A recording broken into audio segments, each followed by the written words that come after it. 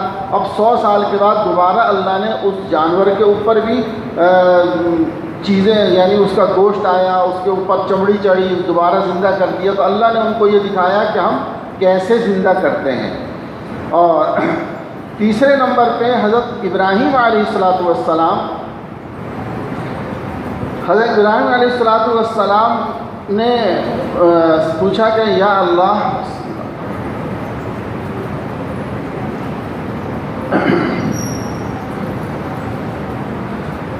کہ اے رب کریم آپ کس طریقے سے مردہ کو زندہ فرماتے ہیں. یعنی یہ بھی اعتراض نہیں بلکہ قرآن کریم کہتا ہے وَلَٰكِن لِيَطْمَئِنَّ قَلْبِي، کہ اطمینان قلب کے لیے آپ نے جو ہے نا ایک سوال کیا سمجھنے کے لیے. تو اللہ سبحانہ و تعالی نے حضرت ابراہیم علیہ السلام سے فرمایا کہ ابراہیم ایسا کرو کہ چند پرندے لو اور ان کو اپنے سے مانوس کر لو، یعنی پال لو.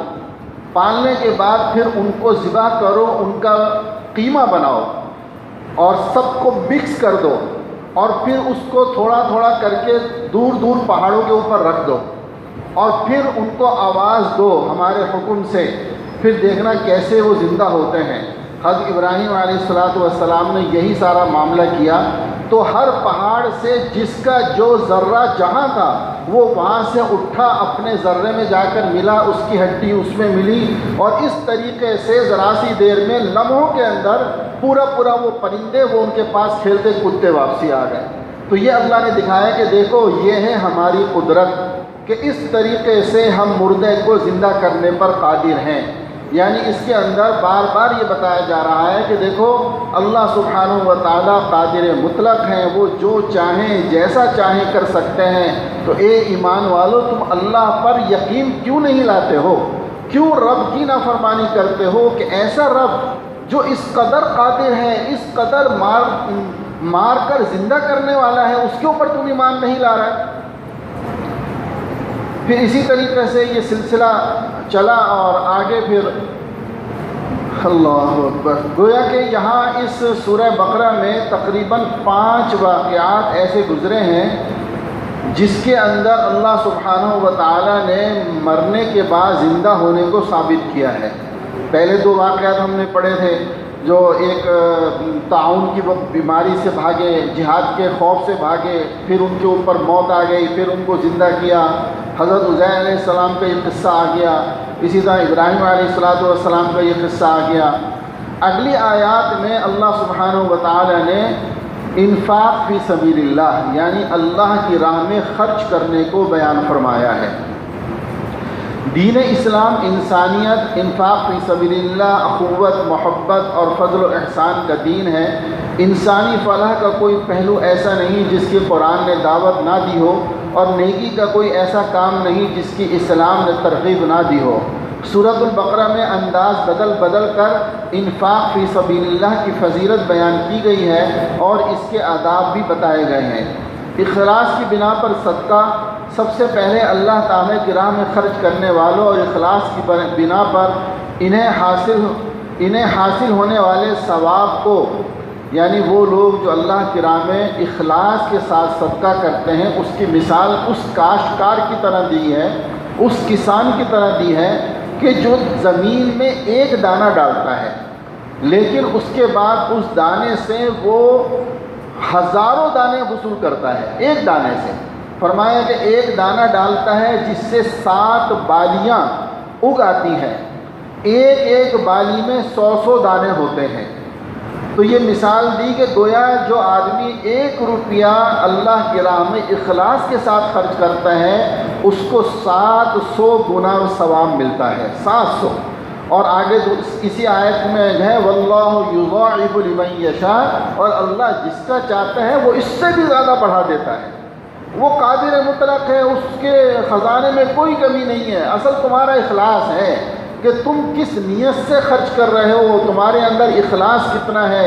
یعنی میرے دوستو، اللہ سبحانہ و تعالی نے کس طرح، آپ دیکھیں 2 پارے ہم نے پڑھے ہیں، کتنی جگہ پر خرچ کرنے کی فضیلت آئی ہے کہ جو مال رب نے دیا ہے اس مال کو خرچ کرنے پر، حالانکہ اگر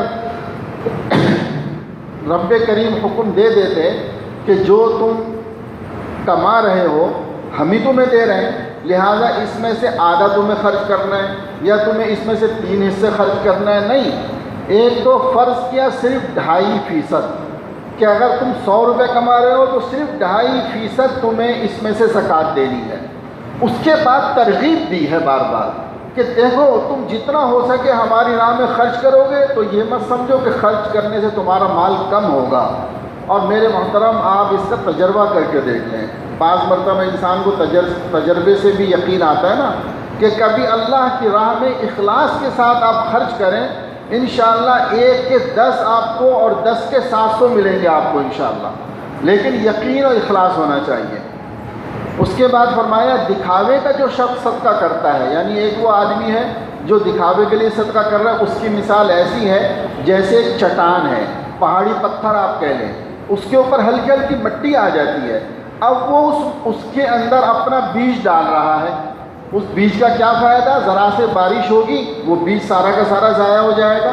تو فرمایا دکھاوے کے لیے صدقہ کرنے والوں کی مثال ایسی ہی ہے، اور آج کل انہی کی کثرت ہے۔ دکھاوے کے لیے لاکھوں روپے خرچ کر دیں گے، کروڑوں روپے خرچ کریں گے، اللہ کی رضا کے لیے چند روپے خرچ کرنے میں تکلیف ہوتی ہے۔ میں اس لیے بات کرتا ہوں، ساتھیوں سے کہتا ہوں کہ یہ بڑے بڑے جو NGOs ہوتی ہیں، ادارے ہوتے ہیں، ان کو لوگ جو ہے وہ کروڑوں روپے دیتے ہیں، کیوں؟ تصویریں بنتی ہیں، موویاں بنتی ہیں، اخبارات میں آتا ہے، اور جو چھوٹے چھوٹے ادارے ہوتے ہیں، چھوٹے چھوٹے مدارس ہیں، مساجد ہیں، تو چھوٹا چھوٹا کام کرنے والے ہیں، ان کو کوئی نہیں پوچھتا، کیونکہ وہاں دینے سے نام نہیں ہوگا، وہاں پر جائیں۔ لیکن میرے دوستو، کام یہیں بنتا ہے، کام اسی میں بنتا ہے، نام نہیں ہوتا لیکن کام بنتا ہے جب ایسی چھوٹی جگہ پر آپ دیتے ہیں کہ جب آپ دینے والے کو اور جب لینے والا نہ آپ کو پہچانتا ہے اور نہ آپ اس کو پہچانتے ہیں، تو پھر ایسی جگہ اللہ سبحانہ و تعالیٰ کام بھی بنا دیتے ہیں۔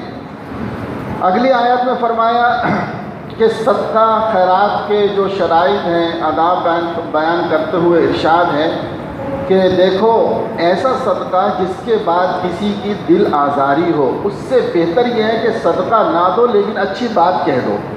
اچھی بات کہہ دینا زیادہ بہتر ہے اگر تم صدقہ نہیں دے سکتے۔ مثلا کوئی سائل آپ کے پاس آیا، بجائے اس کے کہ آپ اس کو دھتکاریں، آپ اس کو کہہ دو بھائی اللہ خیر کرے گا۔ اگر آپ نہیں دینا چاہتے، اور آج کل کی جو صورتحال ہے وہ سب کے سامنے ہے کہ جو سفید پوش مستحق ہیں وہ بیچارے محروم ہیں، اور جو مانگنے والے جنہوں نے اپنا یہ دھندا بنایا ہوا ہے ان کی کثرت ہے۔ لیکن اس کے باوجود کہ ہمیں معلوم ہے کہ ہم کسی جگہ بیٹھے ہوئے ہیں اور وہاں جو مانگنے والا آیا یہ ایک مافیا ہے، سب اس سے واقف ہیں، بہت کچھ آ چکا ہے ان کے بارے میں، لیکن پھر بھی جھڑکو نہ، ان کو نرمی کے ساتھ کہہ دو بھائی اللہ تعالیٰ آپ کا بھلا کرے، اللہ آسان فرمائے، اس طرح کا کوئی لفظ کہہ کے ان سے جان چھڑا لو۔ پھر اگلی آیات میں فرمایا کہ دیکھو اللہ کی راہ میں ردی چیز نہ دو، جو تم خود لینا نہیں پسند کرتے وہ چیز اللہ کی راہ میں مت دو، جو تم خود پسند کرتے ہو وہ اللہ کی راہ میں دو۔ آج ہمارا حال کیا ہے؟ میں نے اس لیے اپنے ادارے میں یہ پابندی لگائی ہوئی ہے کہ لوگ صدقے کا بکرا دیتے ہیں نا، میں کہتا ہوں اگر کوئی پہاڑی بکرا لے کر آئے تو اس کا قبول مت کرو۔ آپ مجھے بتائیں کہ ہم میں سے، یعنی ہم جو اس معاشرے میں رہتے ہیں، آج ہم میں سے کوئی پہاڑی بکرا اپنے گھر کے اندر کھاتا ہے؟ نہ ہم اس کا گوشت لیتے ہیں۔ پہاڑی بکرا کیا؟ وہ بڑے بڑے بالوں والا ہے جس کے اندر سے ہیگ آ رہی ہوتی ہے، کوئی مفت کے اندر دیتا ہے تو ہم اپنے گھر میں پکانے پہ تیار نہیں ہوتے، اور اللہ کی راہ میں صدقہ دے رہے ہیں۔ اور لوگوں نے جو ہے وہ باہر پنجرے لگا کے بورڈ لگا دیے، صدقے کا بکرا 1300 روپے کا، عقیقے کا بکرا 2000 روپے کا۔ ارے اللہ کے بندو، ذرا عقل سے تو سوچ لو کہ جس رب نے تمہیں مال دیا، جب اس رب کے راہ میں دینے کا وقت آیا تو آپ وہ مال دے رہے ہو جو تم خود پسند نہیں کرتے، تو کیا قبول ہوگا؟ وہ کیا صدقہ قبول ہو گیا؟ اس صدقے سے کیا اثر پڑے گا؟ اس لیے میرے دوستو، صدقے کے اندر چاہے تھوڑا دے دو۔ دیکھو بکرا صدقہ کرنا یہ کوئی لازمی چیز نہیں ہے، یہ کوئی شریعت میں بکرا صدقہ کرنے کا کوئی زیادہ اجر و ثواب ہو ایسا کچھ بھی نہیں ہے، بلکہ بعض علماء نے تو اس کو بدعت لکھا ہے کہ اگر آپ نے غلط نیت سے، یعنی ایک تصور ہمارے ہاں یہ ہے کہ جی بکرا صدقہ کرو کہ بکرا دینے سے گویا موت ٹل جائے گی۔ ارے اللہ کے بندو، یاد رکھو موت کا جو وقت ہے نا وہ ٹلنے والا نہیں ہے۔ فَإِذَا جَاءَ أَجَلُهُمْ لَا يَسْتَأْخِرُونَ سَاعَةً وَلَا يَسْتَقْدِمُونَ، نہ ایک منٹ پیچھے نہ ایک منٹ آگے، وہ تو جو وقت ہے وہ وقت ہے۔ لہٰذا یہ بکرے جو لازمی شرط کے طور پر یا اس عقیدے سے اگر دیتے ہیں تو یہ عقیدہ ہی غلط ہے، یہ عقیدہ تو ہندوؤں کا عقیدہ ہے، لہٰذا اس عقیدے سے تو دینا ہی غلط ہے۔ ہاں گنجائش علماء نے لکھی ہے کہ بھئی ایک بڑا صدقہ آپ اللہ کی راہ میں دے رہے ہیں، اللہ سبحانہ و تعالیٰ اس کی وجہ سے مصیبتوں کو ٹال دیتے ہیں، صدقے کی وجہ سے مصیبت ٹلتی ہے، پریشانیاں ٹل جاتی ہیں، بیماریاں ختم ہوتی ہیں، لیکن موت ٹل جائے ایسا نہیں ہے۔ موت کا تو ٹائم مقرر ہے، اگر موت کا وقت آ گیا وہ کسی صورت ٹل نہیں سکتی کہ آپ بکرا دے کے جان چھڑا لیں گے، ایسی کوئی صورت نہیں ہے۔ لہٰذا اگر کسی کے پاس بکرا دینے کا مال نہ ہو تو بھائی جو تمہیں اللہ نے دیا تم وہ صدقہ کر دو، کون سا فرض ہے کہ تم جو ہے وہ بکرا ہی صدقہ کرو؟ لہٰذا اللہ کی راہ میں ردی مال مت دو، اچھا مال اللہ کی راہ میں دو۔ پھر اسی طرح فرمایا کہ صدقہ علانیہ یا صدقہ مخفی، جیسا چاہو تم کر سکتے ہو، اگر مخفی دو گے وہ زیادہ اجر و ثواب کا باعث ہے، باقی اعلانیہ صدقہ بھی دے سکتے ہیں۔ جیسے مثلا بعض علماء نے لکھا ہے کہ ایسی صورت میں کہ جب ترغیب ہو کہ آپ کے دینے سے دوسروں کو بھی ترغیب ہوگی تو اس صورت میں آپ اعلانیہ صدقہ بھی دے سکتے ہیں۔ پھر اسی طرح آگے حرمت ربا یعنی سود کا تذکرہ پھر آتا ہے۔ سورہ بقرہ میں جو شرعی مسائل بیان کیے گئے ان میں ہمارے دور کا ایک اہم مسئلہ حرمت ربا بھی ہے۔ سود خور کو اس شخص کے ساتھ تشبیہ دی گئی ہے جو جنات اور شیاطین کے اثرات کی وجہ سے خبتی اور دیوانہ ہو جاتا ہے۔ دنیا میں بھی سود خور کا حال خبتی اور پاگلوں جیسا ہوتا ہے، قیامت کے دن وہ قبر سے بھی یوں ہی کھڑا ہوگا۔ یہ تیسرے پارے کا 4واں رکوع کے اندر یہ ساری تفصیل ہے کہ سود خور اس حال میں قبر سے کھڑا ہوگا جیسے کسی کے اوپر جنات کا اثر ہوتا ہے کہ اس کو اپنا ہوش ہی نہیں ہوتا، پاگلوں جیسی اس کی حالت ہو رہی ہوتی، اس حالت کے اندر سود خور اپنی قبر سے کھڑا ہوگا۔ اس کے بعد فرمایا سود پر ایسی وعید سنائی گئی ہے کہ اس جیسی وعید کسی بڑے سے بڑے گناہ پر بھی قرآن میں نہیں آئی۔ ارشاد ہوتا ہے اللہ سے ڈرو اور لوگوں پر تمہارا جو سود باقی رہ گیا ہے اگر تم واقعی مومن ہو تو اسے چھوڑ دو، لیکن اگر تم نے ایسا نہ کیا تو پھر تمہارے لیے اللہ اور اس کے رسول کی طرف سے اعلان جنگ ہے۔ یعنی سود خور اتنا بڑا یہ گناہ ہے کہ اس گناہ پر جتنی بڑی وعید ہے نا یہ پورے قرآن میں کسی اور گناہ پر نہیں آئی ہے۔ یعنی کسی زنا کرنے والے سے، چوری کرنے والے سے، مال غصب کرنے والے سے یہ نہیں کہا اللہ نے کہ میرا تیرے سے اعلان جنگ ہے، لیکن سود خور سے یہ ہے کہ اگر تم یہ معاملہ نہیں چھوڑتے تو اللہ کا تم سے اعلان جنگ ہے۔ اللہ اکبر۔ پھر فرمایا یہ یہاں یہ ایک چیز علماء نے بیان فرمایا کہ یہ دو متضاد نظام ہے جو سودی نظام ہے. فرمایا یہاں یہ امر قابل غور ہے کہ قرآن نے صدقے کے فضائل و آداب بیان کرنے کے بعد ربا کے نقصانات اور تباہکاریاں بیان کی ہیں. اصل میں صدقہ اور ربا دونوں متضاد نظام ہیں. صدقے میں احسان، پاکیزگی اور تعاون کا جذبہ ہوتا ہے، جبکہ ربا میں بخل، گندگی اور خود غرضی پوشیدہ ہوتی ہے. صدقے میں دیا ہوا مال واپس لینے کی نیت نہیں ہوتی، جبکہ ربا میں اصل زر سے بھی زیادہ لینے کی شرط ہوتی ہے. صدقے سے آپس کی محبت بڑھتی ہے، جبکہ ربا سے باہمی نفرت میں اضافہ ہوتا ہے. صدقہ کرنے والے کے لیے اللہ کی محبت کا اعلان اور مغفرت کا وعدہ ہے، جبکہ سود خور پر لعنت کی وعید اور اعلان جنگ ہے. سود کے نفسیاتی، اخلاقی، معاشی اور معاشرتی نقصانات اتنے واضح ہیں کہ اب سود کے حامی دبی دبی زبان سے ان کا اعتراف کرنے لگے ہیں. ربا کے حرمت کا حکم بیان کرنے کے بعد یہ ایک آیت سورہ بقرہ کے اندر، یہ آخری تقریباً آخر رکوع سے پہلے کی یہ آیت ہے، اور یہ یوں سمجھ لیں قرآن کریم میں سب سے بڑی آیت ہے یہ، جس کے اندر مالی معاملات کی وضاحت کی گئی ہے. مالی معاملات یعنی لین دین. اس سے بھی اندازہ ہوتا ہے کہ اللہ سبحانہ و تعالیٰ کے ہاں عبادات اپنی جگہ، لیکن جو معاملات ہیں نا ان کا بہت اہتمام ہے. قرآن کریم کے اندر بھی اس کی بڑی تاکید ہے کہ دیکھو اصل میں اس کو سمجھ لیں، معاملات اور معاشرت. معاشرت کیا ہے؟ آپ میرے پاس آئے، میں نے آپ کا اکرام کیا، آپ کو چائے پلائی، کھانا کھلایا، آپ کے ساتھ محبت سے پیش آیا، یہ میری معاشرت ہے.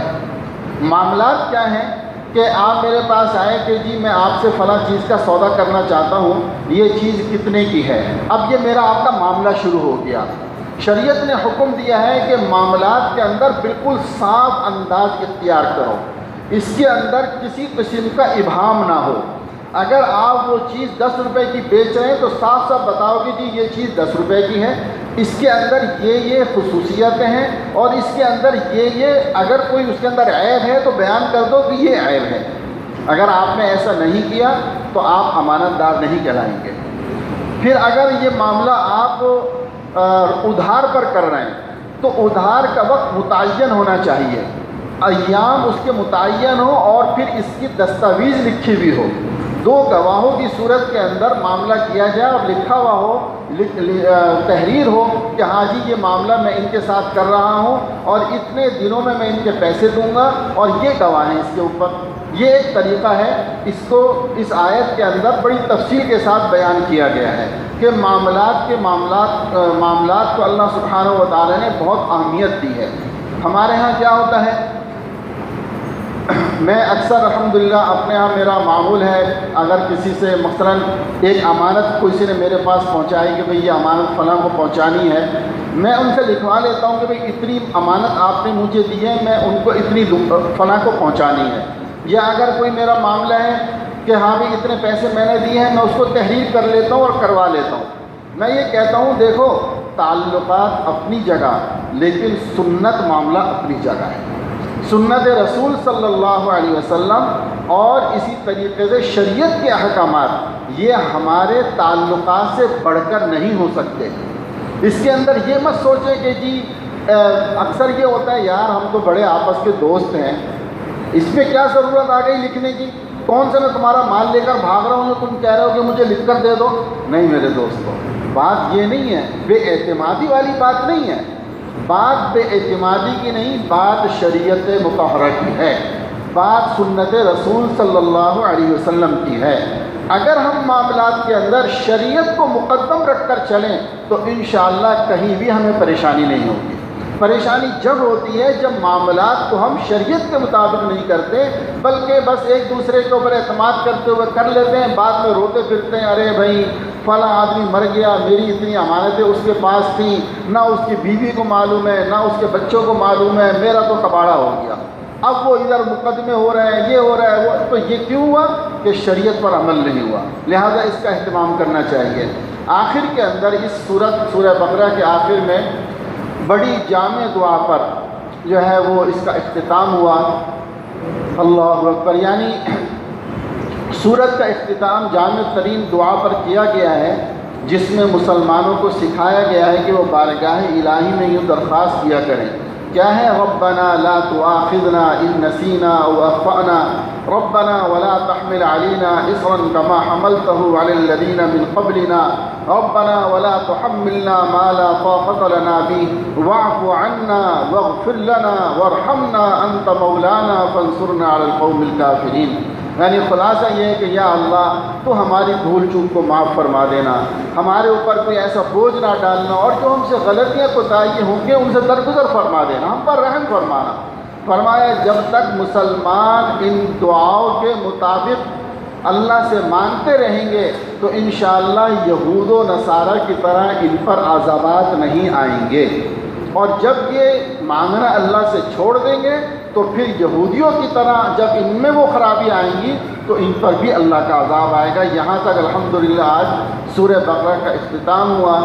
آگے آتی ہے سورہ آل عمران۔ سورہ آل عمران کے بارے میں نے پہلے دن بھی بتایا تھا کہ ان دونوں صورتوں کو آپس میں بڑی مناسبت ہے، سورہ بقرہ اور سورہ آل عمران۔ ان دونوں صورتوں کو اللہ کے نبی علیہ الصلوۃ والسلام نے سورج اور چاند سے بھی تشبیہ دی ہے کہ گویا کہ یہ سورج اور چاند ہیں، اور ایک روایت میں آتا ہے کہ زہراوین یعنی بہت روشن صورتیں ہیں۔ اسی طرح اور بہت سی آپس کے اس کے اندر مطابقتیں ہیں۔ یہ صورت بھی مدنی ہے، چونکہ پہلے ایک بات ہم نے عرض کی تھی کہ جس صورت میں کوئی خاص اہم بات یا کوئی قصہ ہوتا ہے اسی کو اللہ سبحانہ و تعالیٰ اس صورت کا نام رکھ دیتے ہیں۔ سورہ بقرہ کے اندر چونکہ وہ گائے والا قصہ تھا، اس کا نام سورہ بقرہ رکھ دیا۔ اس سورہ میں آل عمران کا تذکرہ ہے۔ آل عمران یہودی یہ نصرانی یعنی عیسائیوں کا ایک بہت معزز اور بڑا خاندان تھا۔ حضرت عمران جو ہیں وہ بڑے خاندانی تھے، تو ان کا واقعہ بڑا عجیب و غریب واقعہ ہے، جس کی بنا پر اللہ رب العزت نے اس کا نام بھی سورہ آل عمران ان کے نام پر رکھ دیا۔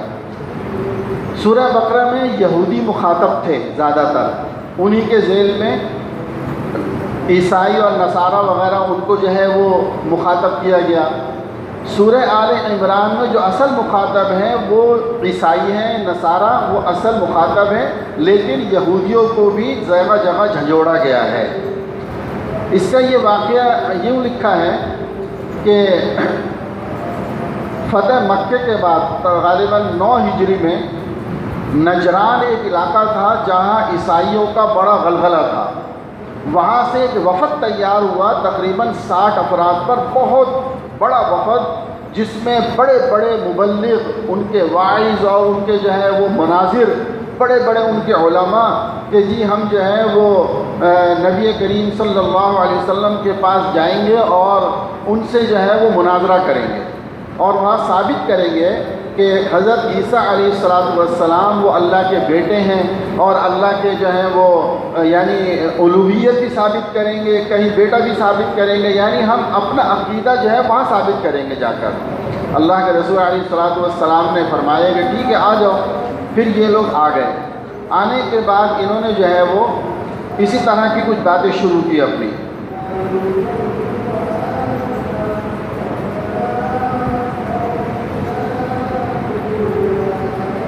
جس طرح سورہ بقرہ الف لام میم سے شروع ہوئی تھی، یہ سورت بھی الف لام میم سے ہی شروع ہے۔ الف لام میم اللہ لا الہ الا هو الحی القیوم کہ ابتدائی میں اللہ سبحانہ و تعالیٰ کی توحید کو اس میں بیان کیا گیا ہے۔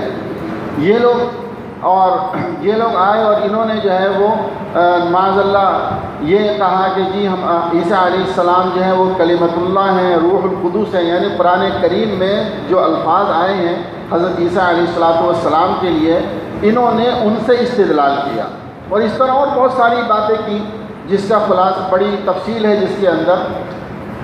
اس میں اللہ کے نبی علیہ السلام نے جو جوابات دیے ان کا خلاصہ پھر اس کے اندر آگے آیتیں آ رہی ہیں۔ پہلی ایک بنیادی بات یہ کہ قرآن کریم میں 2 طرح کی آیات ہیں۔ کچھ آیات محکمات ہیں یعنی بالکل واضح ہیں وہ، اور کچھ متشابہات ہیں۔ محکمات میں تو ہر ایک جانتا ہے ان کا یہ معنی ہے، یہ مطلب ہے، لیکن متشابہات جیسے حروف مقطعات کا میں نے عرض کیا تھا کہ الف لام میم یہ حروف مقطعات میں سے ہیں اور ان کا معنی کسی کو نہیں معلوم، یہ اللہ پر چھوڑا جاتا ہے کہ رب ہی جانتے ہیں کہ اس کا مطلب اور معنی کیا ہے۔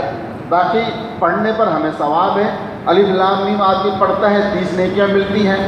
تو اسی طریقے سے کچھ آیات متشابہات ہیں، جیسے قرآن کریم میں کہیں آتا ہے ید اللہ، اللہ کا ہاتھ۔ اب اللہ کا ہاتھ کیا ہے یہ رب ہی بہتر جانتا ہے، ہماری طرح تو اس کا ہاتھ نہیں ہے۔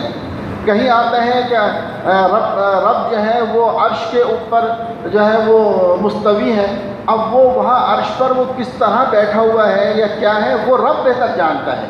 یہ متشابہ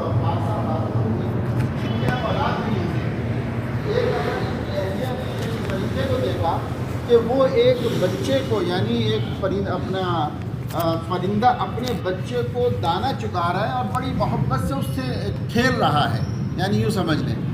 تو ان کو ایک دم ہوک سے اٹھ کر اللہ سے دعا کی کہ یا اللہ تو اپنے فضل سے ہمیں بھی اولاد عطا فرما دے، اور یہ نیت کی کہ اگر مجھے اولاد ہو گئی تو میں اس کو بیت المقدس کی خدمت کے لیے وقف کر دوں گی۔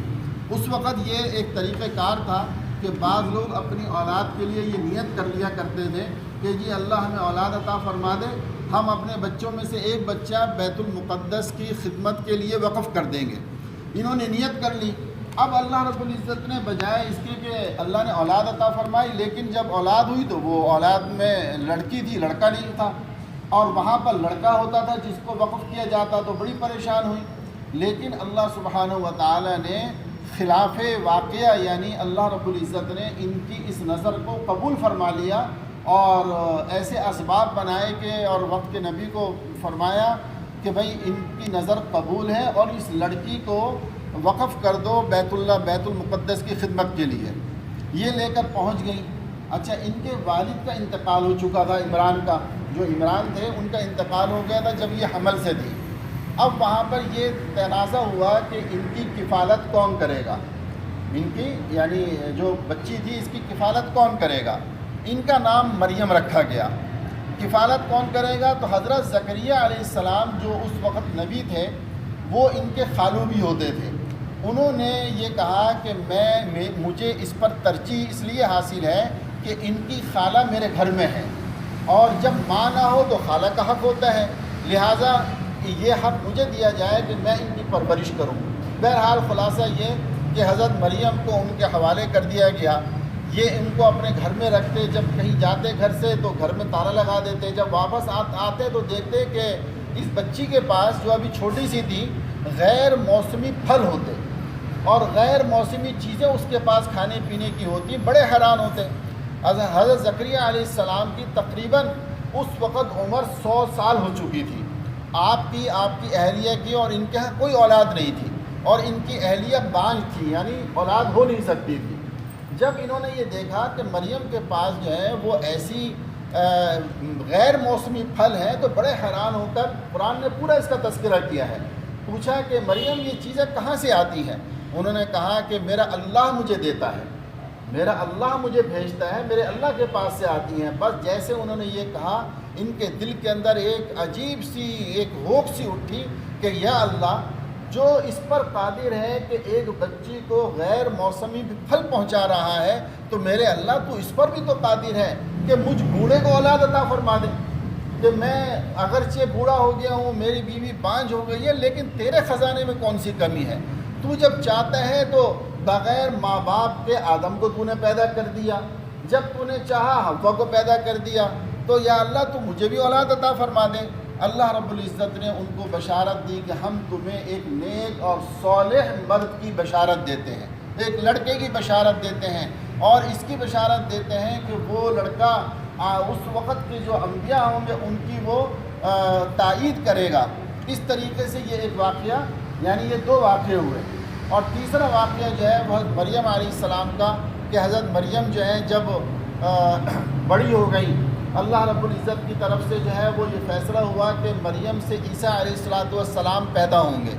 فرشتے نے آ کر کہا کہ آپ سے جو ہے وہ ایک لڑکا پیدا ہوگا، تو بڑی حیران ہوئی، کہنے لگی کہ میرے پاس تو میری تو شادی نہیں ہوئی، کوئی مرد میرے قریب نہیں آیا تو میرے سے کیسے بچہ پیدا ہوگا؟ تو ارشاد ہوا، فرشتے نے کہا کہ میرا رب جب کسی چیز کا ارادہ فرماتا ہے تو وہ کہتا ہے کن فیکون، وہ ہو جاتا ہے، یعنی وہ جب ارادہ فرما لے بس اس کے ارادے سے سب ہو جاتا ہے، لہٰذا یہ تمہارے ساتھ معاملہ ہوگا۔ اس طریقے سے اللہ سبحانہ و تعالی نے حضرت مریم علیہ السلام کو حضرت عیسیٰ علیہ السلام عطا فرمائے۔ روشنی آج جنریٹر کو بھی کچھ ہو گیا ہے۔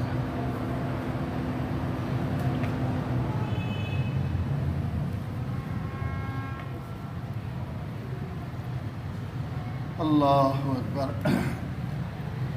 جب فرشتوں نے حضرت مریم کو بیٹے کی ولادت کی خبر دی تو انہوں نے بڑے تعجب سے کہا میرے ہاں بچہ کیسے پیدا ہوگا، حالانکہ مجھے کسی انسان نے ہاتھ تک نہیں لگایا۔ اللہ کی طرف سے جواب دیا گیا کہ اسی طرح ہو جائے گا، کیونکہ اللہ تعالیٰ جو چاہتا ہے پیدا کرتا ہے۔ جب وہ کسی کام کے کرنے کا فیصلہ کر لیتا ہے تو اس سے کہتا ہے ہو جا، بس وہ ہو جاتا ہے۔ سیدنا مسیح علیہ السلام کو باری تعالیٰ نے مختلف معجزات عطا فرمائے، لیکن ان معجزات کو دیکھ لینے کے باوجود یہود کو ایمان قبول کرنے کی سعادت حاصل نہ ہوئی۔ بہرحال یہاں تک یہ واقعات تھے، آگے پھر عیسیٰ علیہ السلام کے کچھ معجزات کا تذکرہ اور کچھ تفصیل ہے، انشاءاللہ اس کو کل پڑھیں گے، چونکہ لائٹ جنریٹر بھی نہیں چل رہا اور گرمی بھی ایسا نہ ہو آپ حضرات پریشان ہو جائیں، اسی پر اتفاق کرتے ہیں۔